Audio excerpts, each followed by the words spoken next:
Caddis Maximus here, this time with the reviewing a bit of a comparison of the GM PowerTorque 6184 and 6185.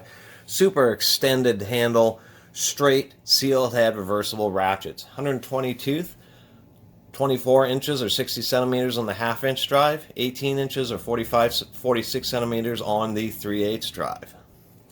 Out O'Reilly's $25 and $35 to $60 the pair. You can find some type of coupon at O'Reilly's if you really hunt around online, although it's kind of hard. You gotta kind of keep track of their flyers. Anyway, it's kind of hard to find without special ordering or paying a bunch of money off of a tool truck. These really long, might be called breaker ratchets. So these PowerTorques seem pretty decent. Excuse me. And also different, just because there's not many ratchets that are super long handle. 120 tooth, single pawl design. How we know it's a single pawl design is when we flip the ratcheting reverse lever, the anvil actually moves quite a bit. It's because those one pawl is just being flipped back and forth, and it kind of drags the anvil with it. If we have a two pawl design such as this, the anvil basically doesn't move at all. When you reverse the lever, moves it a tiny bit. This is a style Harbor Freight ratchets tend to use, except for some of them like the articulating.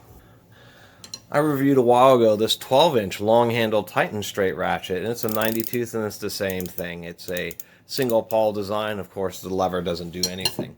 That's opposed to other ratchets, which tend to be coarser, like this 36 tooth Duralast, but have very reliable mechanisms.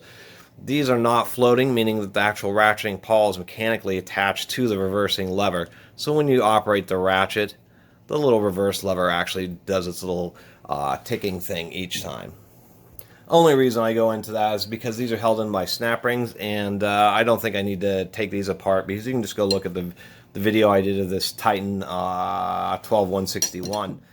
And these will have precisely the same mechanism. They're just designed slightly differently. Instead of having a larger plate at the bottom, they just have a smaller plate that you pull out the anvil, and then you just kind of fish it out from this little pocket that they've machined in there.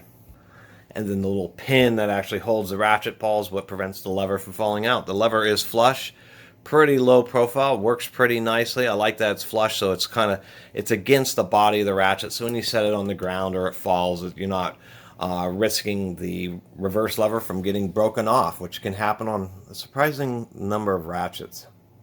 Pretty good quality. They have nice ball detents. They don't have the stiffest springs, but they have good springs.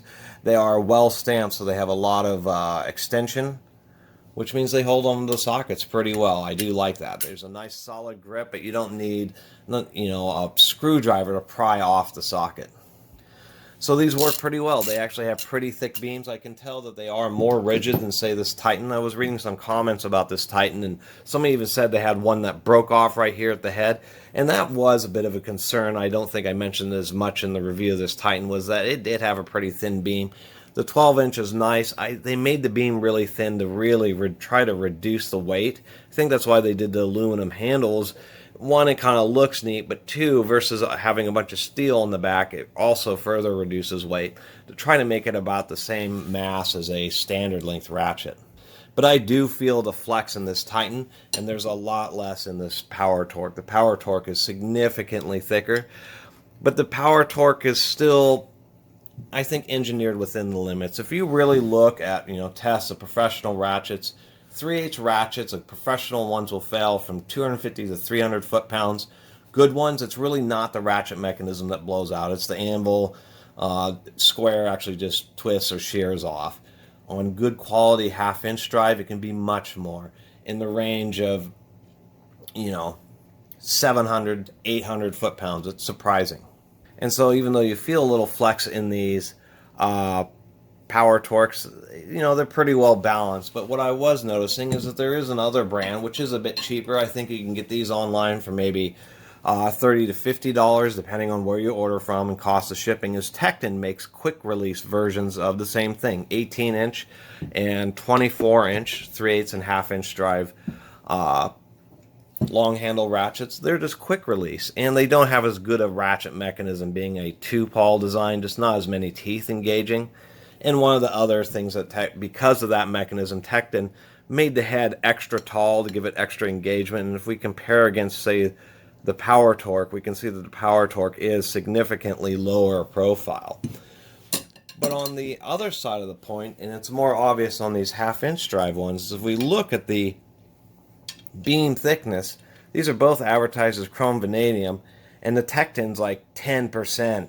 I mean, it's visually obvious that the tecton right here, it has a thicker beam, and you can feel that using it. And it's just kind of interesting that the ratchet that has the hollow, non-sealed quick release has a thicker beam than one that would have a solid anvil non-quick release. You would think it might be the other way around. As is inevitable, the half-inch drive's really straight, but it's almost impossible to see on the video. Maybe you can, yes, you can see it. You can see the handle just kicks over just a little bit.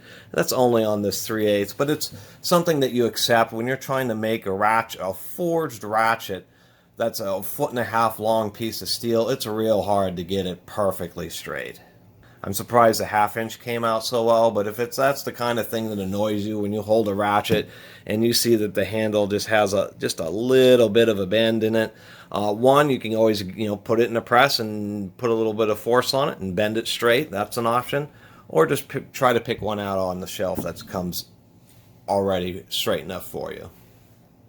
Some complaints, and I've actually read about a lot of ratchets that use the fine tooth, single, or maybe split pawl design, kind of like gear wrench. Those type of ratchet mechanisms, they just need some break-in time. Sometimes you'll be ratcheting and they'll feel like they lock up, and you just gotta work with them. And as they get used, they get broken in. You really, let's say after a month of regular use, you really want to take them apart and just give them a deep clean with a solvent, get all the little micro metal particles out of there. That's kind of what causes a lot of the issues, and especially slipping, is that there's some kind of metal particle that ended up in the root of the ratchet pawl or somewhere on the anvil, and causes it not to seat fully and give you issues. So that's one thing. It's just tool maintenance. Really, ratchets are just like any other mechanical device. They're brand new. There's going to be little burrs and things that fall off.